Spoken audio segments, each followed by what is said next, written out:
Hi, I'm Ethan, and today I will be presenting on low power wide area networks, or LPWANs for short. What is LPWAN? To break it down, low power means transmitting power should be less than 25 milliwatts, and devices should have a long-lasting portable battery, lasting up to 5 years. Wide area refers to the ability to transmit up to several km away, and network means many devices connected to one another.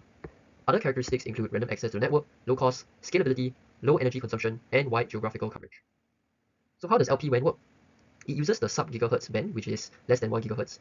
Thus, LPWANs have lower data rate compared to traditional Wi-Fi, but have a larger coverage area. The lower frequency waves experience less attenuation, which is the loss of signal strength over distance, and can penetrate physical obstacles easier. There are two types of LPWANs, unlicensed and licensed. Sigfox and LoRa are under unlicensed LPWAN, while Narrowband IoT is under licensed LPWAN. Under licensed LPWAN, 3GPP, the third generation partnership project, exclusively reserves a spectrum of radio frequencies to licensed operators who have paid for it. That's why unlicensed LPWAN is cheaper, but licensed LPWAN has increased security and reliability because it has access to more exclusive frequencies. We'll now do a deep dive into LoRa, one of the LPWAN technologies. To join a LoRa network, an end device must obtain three things: a device address to uniquely identify the end device, a network session key, and an application session key. To establish these three things, there are two activation methods: over-the-air activation, OTAA, and activation by personalization, ABP.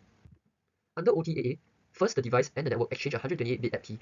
When the device sends the join request to the server, the app key is used to create a message integrity code, and the server then checks it with the app key. If valid, the server creates the 228-bit AES keys, the app session key and the network session key, which are securely transmitted back to the connecting device using the app key as the encryption key. Upon arrival, the device decrypts the two session keys and connection is established. ABP is a lot simpler, as the keys are pre-configured when the device is in production. While ABP reduces communication overhead and power consumption due to its simple nature, it's more vulnerable to attackers because the keys are static and hard-coded in the device. Hence, OTAA is usually preferred. There are three classes of LoRa devices: A, B, and C. This graph shows an overview of the battery lifetime versus downlink latency differences between the classes.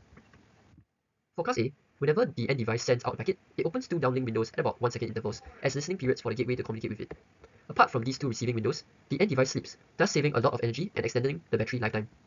However, as communication is triggered by the end device only, the gateway needs to wait for the two receiving windows before it can transmit data, thus increasing downlink latency. Class B is also known as the synchronized mode.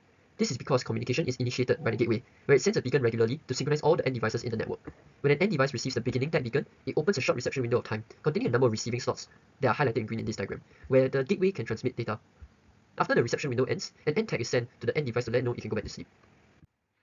Class C devices are always listening to the gateway, except when they themselves are transmitting messages. This is why they have the smallest downlink latency, but since they're always on, battery life is shortest. So which is the best class? Well, it depends on the use case. The user needs to analyze the situation and weigh the trade-off between battery life and latency. There are many applications of LoRa, but in this presentation I'll be focusing on Meshtastic. Meshtastic is an open source project that allows users to create long-range off-grid text messages. It makes use of a mesh network called a mobile ad hoc network, or MANET, that is set up and maintained autonomously to ensure messages are sent from source to destination in the most efficient way possible. This means that even if a node were to go offline suddenly, the network will repair itself automatically. This setup is very different from traditional network protocols that depend on routers, switches, or cables. With Meshtastic, since there's no dependency on such infrastructure, there's significantly less likelihood of a single point of failure that will disrupt the entire network. Messages can also be rebroadcasted by other devices even if they're not on the same channel. For example, in this diagram, nodes A and B represent two different users using LoRa devices to communicate with each other in an off-grid remote area where traditional communication networks are absent. Suppose A and B are very far from each other and they are having difficulty sending messages to each other on channel X. However, packets can go through intermediate green nodes on channel Y, following the path highlighted in blue. One has the option to set up a completely private network too. For example, A, C, and D, the blue nodes, are on a private network where none of the data they are transmitting is being broadcast to the public mesh. We will now briefly discuss Sigfox. Sigfox is another proprietary LPWAN technology that uses ultra-narrowband radio transmission for both uplink and downlink. Each device can only transmit 140 uplink messages of up to 12 bytes per day due to EU ISM band regulations. As for downlink messages, it is even more limited at 4 messages of up to 8 bytes per day. This is a typical Sigfox network. The end devices on the left send messages out to Sigfox gateways. Afterwards, the data is sent over the internet to the Sigfox cloud, and the user can view the data transmitted by the devices or interact with the devices from a customer app portal. Sigfox utilizes frequency hopping spectrum to increase the chance that the information will be successfully transmitted. The end device duplicates the message 3 times and sends it over 3 different frequencies at 3 different time slots. This redundancy increases the probability that the message reaches a gateway. A disadvantage of this technique is that if there are too many devices trying to transmit at the same time, there's a higher probability that 2 devices will hop to the same frequency and cause interference. Sigfox has several limitations. Firstly, network performance deteriorates when too many end devices transmit at the same time. Secondly, it has extremely limited uplink and downlink communication.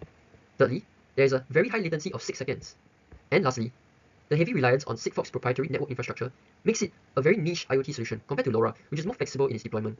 Nevertheless, whether one uses LoRa, Sigfox, or even NB-IoT, applications of LPWANs on a global scale has positively impacted our lives and enabled much appreciated connectivity in areas where traditional means of communication have fallen short. That's all for my presentation. Thank you.